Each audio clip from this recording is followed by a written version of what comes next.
जय हिंद साथियों, welcome to self study classes with Sumit Jain YouTube channel में आप सभी का स्वागत है। दोस्तों, हिंदी शिक्षा शास्त्र में आज हम पढ़ने वाले हैं कुछ महत्वपूर्ण जो है प्रश्नों के बारे में और लगभग 30 एमसीक्यू के बारे में पढ़ने वाले हैं। और हिंदी शिक्षा शास्त्र में ये 10वां पार्ट है। इससे पहले मैंने 9 पार्ट आपको हिंदी पेडागोजी के प्रोवाइड करवाए हैं, प्रेषित किए हैं, तो वो प्ले लिस्ट में जाकर के देखेंगे। ठीक है, इस जो वीडियो है इसमें हम पूर्व में पूछे गए प्रश्नों के बारे में पढ़ेंगे जो कि मतलब शिक्षा शास्त्र से संबंधित है और पूर्व में पूछे गए हैं। ठीक है, तो सभी लोग वीडियो को लाइक करेंगे और वीडियो को शेयर करना है। ऐसे अनेकों प्रश्न वीडियो आप तक प्रेषित किए जाएंगे हिंदी शिक्षा शास्त्र से संबंधित, जो कि आपके लिए बहुत ही उपयोगी होंगे। ठीक है, तो टेलीग्राम ग्रुप से भी आपको जुड़ना है। टेलीग्राम ग्रुप से जुड़ने के लिए आपको टेलीग्राम ऐप डाउनलोड करना है, उसमें सर्च करना है IAS स्टडी ट्रिक और ज्वाइन हो जाना। ठीक है, तो चलिए स्टार्ट करते हैं दोस्तों आज का पहला प्रश्न है, शिक्षण सहायक सामग्री का चुनाव करते समय ध्यान देना चाहिए कि वह उपरोक्त सभी केवल शिक्षण बिंदु के लिए सरल, सुगम तथा उपयुक्त हो, या फिर केवल प्रकरण से संबंधित हो, या केवल कक्षा के अधिगम लक्ष्यों की प्राप्ति में सहायक हो। तो अपना जो प्रश्न है वो क्या कह रहा है कि शिक्षण सहायक सामग्री के चुनाव करते समय ध्यान देना चाहिए। क्या ध्यान देना चाहिए कि वह कैसा हो, केवल शिक्षण बिंदु के लिए सरल, सुगम तथा उपयुक्त हो, या फिर प्रकरण से संबंधित हो, अधिगम लक्ष्यों की प्राप्ति में सहायक हो। तब आपका उत्तर जो हो जाएगा साथियों वो क्या हो जाएगा, उपरोक्त सभी, यानी कि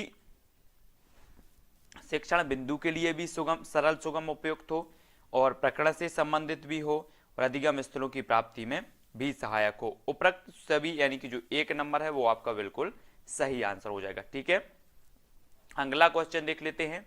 अगला क्वेश्चन है साथियों, किस शिक्षण सूत्र के अनुसरण से बालक में रुचि जागृत होती है। तो आपको बताना है कि कौन से शिक्षण सूत्र के अनुसरण से बालक में रुचि जागृत होती है। पूर्ण से अंश की ओर, मूर्त से अमूर्त की ओर, विशेष से सामान्य की ओर, या आगमन से निगमन की ओर। ये 4 विकल्प हैं। अगर आपसे बनता है तो कमेंट में लिखें। आपसे पूछा गया है कि किस शिक्षण सूत्र के अनुसरण से बालक में रुचि जागृत होती है, तो जल्दी से कमेंट बताएंगे आप। तब आपका राइट आंसर होगा दोस्तों आगमन से निगमन की ओर। आगमन से निगमन की ओर जो शिक्षण सूत्र है इसमें क्या होता है, रुचि जागृत होती है, यानी कि जो आपका विकल्प नंबर 4 है वो आपका राइट आंसर हो जाएगा। ठीक है, अगला क्वेश्चन दोस्तों, छात्रों को अपनी मातृभाषा में बोलने के अवसर प्रदान करने चाहिए ताकि छात्र अपने आप को कमजोर ना समझे, छात्र अपनी निजी कठिनाइयां बता सके, या फिर छात्र अपना गृह कार्य आसानी से कर सके, या छात्रों के लिए अधिगम प्रक्रिया सरल एवं सहज हो सके। तो क्या हो जाएगा, छात्रों को अपनी मातृभाषा में बोलने के अवसर प्रदान करने चाहिए ताकि क्या होगा आपका उत्तर, आपको बताना है। 4 विकल्प हैं, 4 में से चयन करें और उत्तर बताएं। तब आपका राइट आंसर हो जाएगा दोस्तों, छात्रों के लिए जो है अधिगम प्रक्रिया सरल एवं सहज हो सके। छात्रों को अपनी मातृभाषा में बोलने के अवसर प्रदान करना चाहिए ताकि छात्रों के लिए अधिगम प्रक्रिया सरल एवं सहज हो सके। ठीक है, अगला क्वेश्चन है, पठन कौशल आवश्यक है तो परोक्ष विधि, अर्थ ग्रहण, शब्द चयन एवं प्रत्यक्ष विधि किसके लिए आवश्यक है पठन कौशल। 4 विकल्प में से आप चयन करेंगे। तब आपका राइट आंसर हो जाएगा दोस्तों अर्थ ग्रहण। अर्थ ग्रहण में जो है 2 नंबर जो है वो पठन कौशल आवश्यक होता है, यानी कि जो आपका विकल्प नंबर 2 है अर्थ ग्रहण वो आपको यहां पर सही हो जाएगा। ठीक है, पठन कौशल में जो आवश्यक होता है वो क्या होता है, अर्थ ग्रहण आवश्यक होता है। 2 नंबर आपका बिल्कुल सही हो जाएगा। अगला क्वेश्चन है दोस्तों, औपचारिक एवं अनौपचारिक संबंधों में किस तरह की भाषा का प्रयोग करना चाहिए। एक तरह की भाषा, कठिन भाषा, सामान्य भाषा, या फिर अलग अलग भाषा। तब आपको बताना है कि औपचारिक एवं अनौपचारिक संबंधों में किस तरह की भाषा का प्रयोग करना चाहिए। 4 विकल्प हैं, चयन करें अपने उत्तर का। तब आपका बिल्कुल सही आंसर होगा अलग अलग भाषा। अलग अलग भाषा यानी कि जो आपका विकल्प नंबर 4 है वो यहां पर बिल्कुल सही हो जाएगा। ठीक है, औपचारिक एवं अनौपचारिक संबंधों में किस तरह की भाषा का प्रयोग करना चाहिए, तो वो अलग अलग भाषा, और 4 नंबर आपका बिल्कुल सही हो जाएगा। अगला क्वेश्चन है दोस्तों, प्रयोग या प्रयोक्ता के आधार पर इनमें से कौन सी दो भाषाएं नहीं है? कौन सी दो भाषाएं नहीं है बताना है। विकल्प नंबर 1 है कृत्रिम और अकृत्रिम भाषा, 2 है राष्ट्र और राजभाषा, संपर्क और व्यावसायिक भाषा, या साहित्यक और बोलचाल की भाषा। ये 4 विकल्प में से चयन करना। प्रश्न है कि प्रयोग या प्रयोक्ता के आधार पर इनमें से कौन सी दो भाषाएं नहीं है। तो प्रयोग एवं प्रयोक्ता के आधार पर बताना है। तब आपका राइट आंसर जो हो जाएगा वो क्या हो जाएगा? वो हो जाएगा कृत्रिम और अकृत्रिम भाषा, यानी कि जो विकल्प नंबर आपका 1 है वो बिल्कुल सही हो जाएगा। ये प्रयोग और प्रयोक्ता के आधार पर जो भाषा नहीं होती वो कृत्रिम और अकृत्रिम भाषा नहीं होती है। अगला क्वेश्चन है, भाषा शिक्षण में विभिन्न स्तरों के बच्चों की चुनौतियों के लिए एक सफल दृष्टिकोण है तो कौन सा है? मनोवैज्ञानिक दृष्टिकोण, आध्यात्मिक दृष्टिकोण, वैज्ञानिक दृष्टिकोण, या फिर समाजशास्त्रीय दृष्टिकोण। तब आपको सही उत्तर बताना है कि भाषा शिक्षण में विभिन्न स्तरों के बच्चों की चुनौतियों के लिए एक सफल दृष्टिकोण कौन सा है। तो आपका राइट आंसर हो जाएगा दोस्तों मनोवैज्ञानिक दृष्टिकोण, यानी कि जो आपका विकल्प नंबर 1 है वो यहाँ पर 1 नंबर बिल्कुल सही हो जाएगा। ठीक है। अगला क्वेश्चन है, भाषा की परिपक्वता से तात्पर्य है, क्या तात्पर्य है? व्याकरण नियमों की जानकारी होना, भाषा का अधिकाधिक प्रयोग करना, भाषा के अवयवों और स्वरों पर नियंत्रण होना, या फिर विविध भाषाओं की जानकारी होना। तो भाषा की परिपक्वता से क्या तात्पर्य है?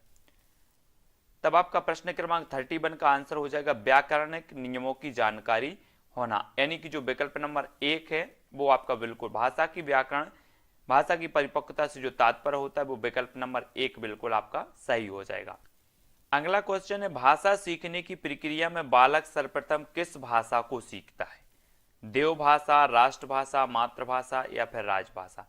तो सभी को पता है कि भाषा सीखने की प्रक्रिया में जो बालक है सर्वप्रथम किस भाषा को सीखता है।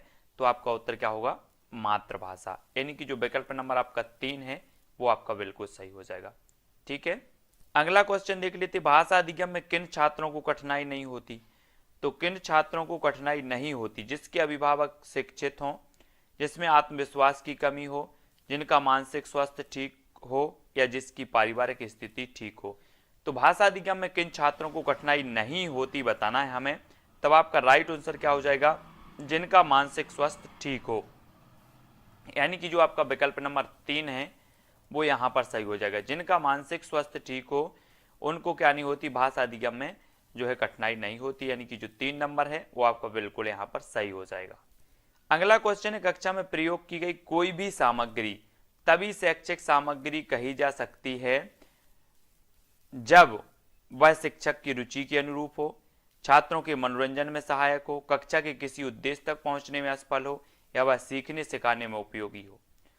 तो आपका राइट आंसर क्या हो जाएगा? कक्षा में प्रयोग की गई कोई भी सामग्री तभी शैक्षिक सामग्री कही जा सकती है जब वह क्या हो? वह सीखने और सिखाने में उपयोगी साबित हो, यानी कि जो विकल्प नंबर आपका डी है वो बिल्कुल यहाँ पर सही आंसर हो जाएगा।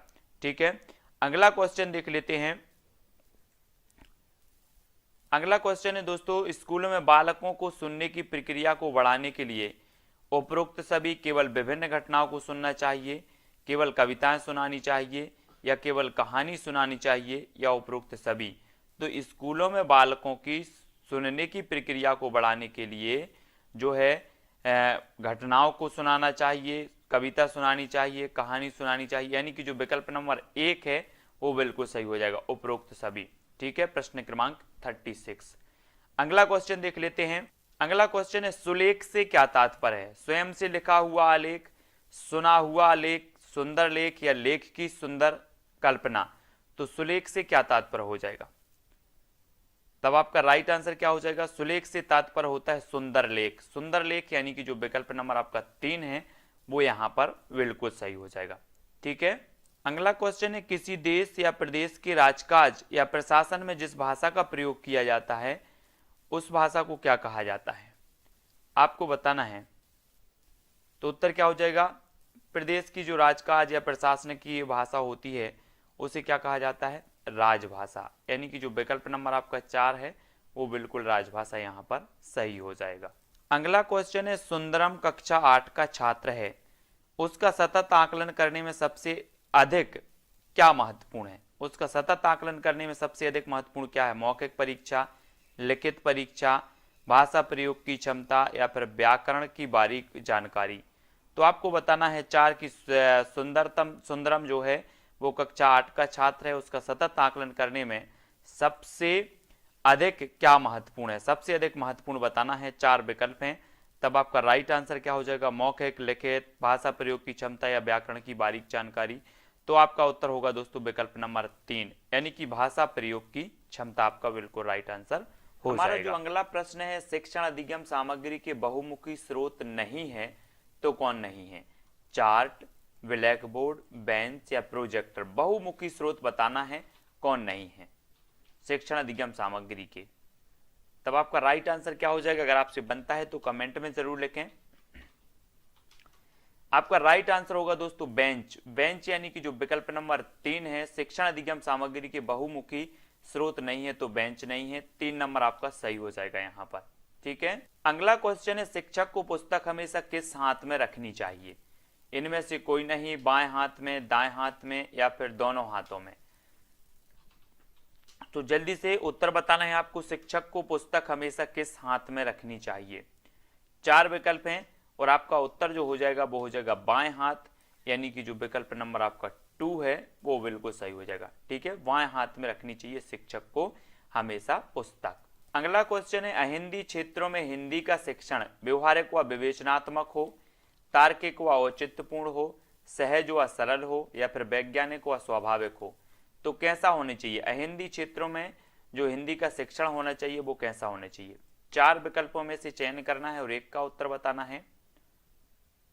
तब आपका बिल्कुल करेक्ट आंसर हो जाएगा वैज्ञानिक व स्वाभाविक हो, यानी कि जो 4 नंबर है वो बिल्कुल यहां पर सही हो जाएगा, वैज्ञानिक व स्वाभाविक हो। अगला क्वेश्चन है, व्याकरण कोश आदि के आधार पर शब्द के सांकेतिक अर्थ का बोध कराने वाली शक्ति निम्न में से क्या कहलाती है? लक्षणा शब्द शक्ति, व्यंजना शब्द शक्ति, विरचना शब्द शक्ति या अभिधा शब्द शक्ति। तो व्याकरण कोश आदि के आधार पर शब्द के सांकेतिक अर्थ का बोध कराने वाली जो शब्द शक्ति कहलाती है वो क्या कहलाती है? प्रश्न क्रमांक 6 का आंसर बताना है। तब आपका राइट आंसर जो हो जाएगा वो हो जाएगा अभिधा शब्द शक्ति। अभिधा यानी कि जो विकल्प नंबर आपका 4 है वो यहां पर राइट आंसर हो जाएगा।